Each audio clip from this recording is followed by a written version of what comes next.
এই বাপলার পদ্মবিল এই জায়গাটা এসে ঘুরতে পারেন, আপনাদের অনেক ভালো লাগবে।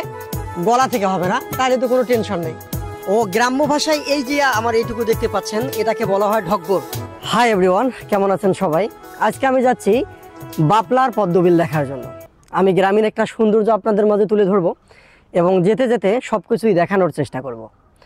আমাদের গ্রামীণ আগে সৌন্দর্য ছিল আমাদের পুকুরে অথবা পদ্মবিলে আগে পদ্ম ফুল ফুটতো, যেগুলো মানুষ মনের আনন্দে তুলতে যেত, কিন্তু সেই চিত্র এখন আর দেখা যায় না। কিন্তু আমাদের একটি জায়গায়, আমাদের বাসা থেকে প্রায় 30 থেকে 35 কিলোমিটার দূরে একটি জায়গায় সেই সৌন্দর্য এখনও আছে।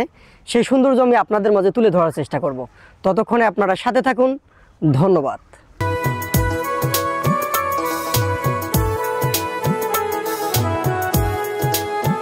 গ্রামীণ মিটো পথ ধরে গ্রামের সৌন্দর্য উপভোগ করতে করতে সেই কিশোরগঞ্জ বন্দর অতিক্রম করে ক্যানেলের উপর দিয়ে এই সৌন্দর্য উপভোগ করতে করতে আমি ছুটে চলেছি বাপলার বিলের উদ্দেশ্যে।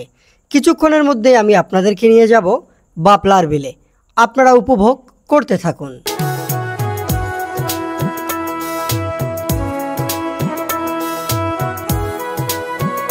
আমরা বাপলার বিলে যাচ্ছি।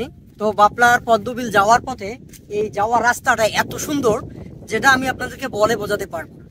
আমাদের যে তিস্তার ক্যানেল আছে, এই ক্যানেলের দুপাশ দিয়ে যে সুন্দর করে এই যে মানুষের হাঁটার জন্য বা মানুষের ঘোরার জন্য যে জায়গাগুলো করে দিচ্ছে এবং পানি আটকানোর জন্য যে জায়গাগুলো করে দিচ্ছে, মাশাআল্লাহ দেখার মতো দৃশ্য। আপনি এই রাস্তা দিয়ে যখন বাইকে করে যাবেন অথবা গাড়িতে করে যাবেন তখন আপনার হৃদয় প্রশান্ত হয়ে যাবে।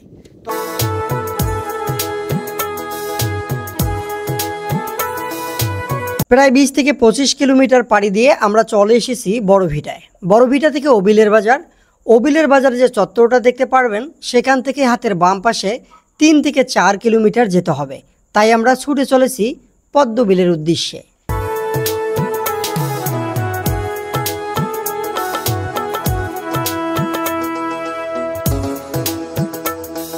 এই বিস্তীর্ণ জলাভূমি হলো পদ্মবিলের অংশ। তাই এই মনোমুগ্ধকর দৃশ্য দেখতে দেখতে আমরা যাচ্ছি প্রধান স্পটে। সেখানে গিয়ে আমরা নৌকায় উঠব এবং পুরো পদ্মবিল ঘুরে দেখার চেষ্টা করব।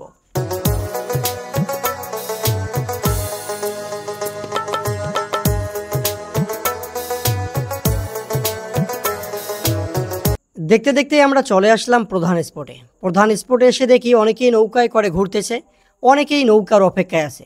নৌকা চালক মাঝি বুঝতে পারলো যে আমরা ভিডিও তৈরি করব, তাই সে আমাদেরকে আগে উঠাই নিল এবং নিয়ে চলল পদ্মবিলের মাঝখানে পদ্ম ফুলের সমারোহে। হ্যাঁ বন্ধুরা, আমরা চলে এসেছি সেই বাপলার বিলে।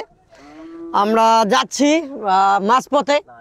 কতটা যে সুন্দর লাগতেছে আপনাদেরকে বলে বোঝাতে পারবো না। 1000 বছরের সৌন্দর্য হলো এটাই। এই যে মাঝি ভাই আমাদের নিয়ে যাচ্ছে।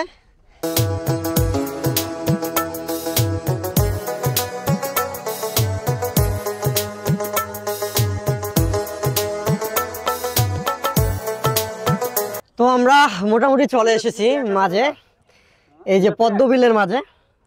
তো ভাইয়া এগুলোতে মানে পানির গভীরতা কেমন আছে? সর্বোচ্চ পানি হবে গলা থেকে ভাইয়া। গলা থেকে হবে না, তাহলে তো কোনো টেনশন নেই।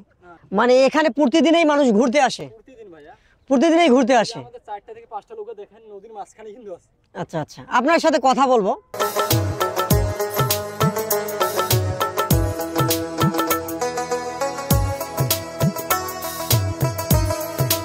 এই যে মেন জায়গা হলো এটি না? আচ্ছা, বড় কোনটি? বড় আছে মানে এটাও বড় আবার ওটাও বড়, মানে ওই দিকেরটাও বড় এটাও বড় না? তাহলে আপনি আমাদেরকে সময় দিতে পারতেছেন না? আমরা একটাই দেখবো। হ্যাঁ, অনেক মানুষ আসে ওখানে দাঁড়ায় থাকে, আপনারা যান আবার নিয়ে আসেন। হ্যাঁ বুঝতে পারছি। হ্যাঁ, এই ফুলটা আমরা তুলবো। আরে এই যে এটাই হলো পদ্ম ফুল। আহা, অসাধারণ পদ্ম ফুল। এগুলোতে কাঁটা দেখতেছি। হ্যাঁ, এগুলো হাতে লাগবে তো? হ্যাঁ একটু লাগবে, ওই রকম ভাবে আঘাত করবে না। এগুলো খাওয়া যায়? মানে এটা থেকে যে ফলটা হবে এটা খাওয়া যায়। ও মানে এটা থেকে যে ফলটা হবে সেই ফলটা খাওয়া যাবে? আচ্ছা আচ্ছা আচ্ছা আচ্ছা, বুঝতে পারছি। না, আমরা সামনে অনেক ফুল আছে, সেগুলো দেখবো।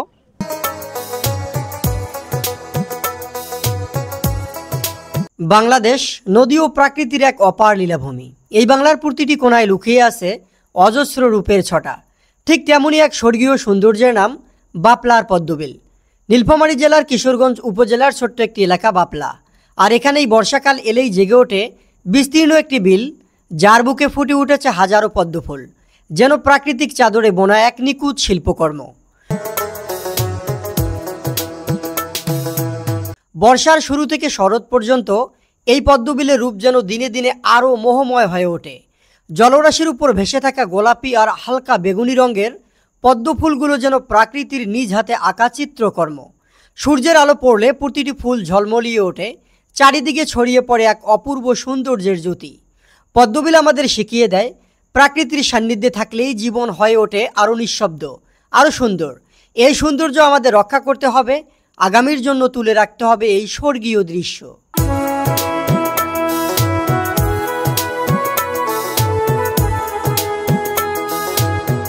নৌকা চালক ভাই অনেক ভালো লাগলো ভাইয়ের কথা শুনে। ভাই অনেক অমায়িক লোক, অনেক সুন্দর করে তিনি বলতেছে, সবকিছু আমাদেরকে জানাচ্ছে এবং ঘুরে ঘুরে দেখাচ্ছে। আপনারা যারা এখানে আসবেন এই ভাইয়ের নৌকায় উঠতে পারেন, মাত্র 100 টাকায় তিনি ঘুরে দেখাবে, অনেক ভালোভাবে ঘুরে দেখাবে।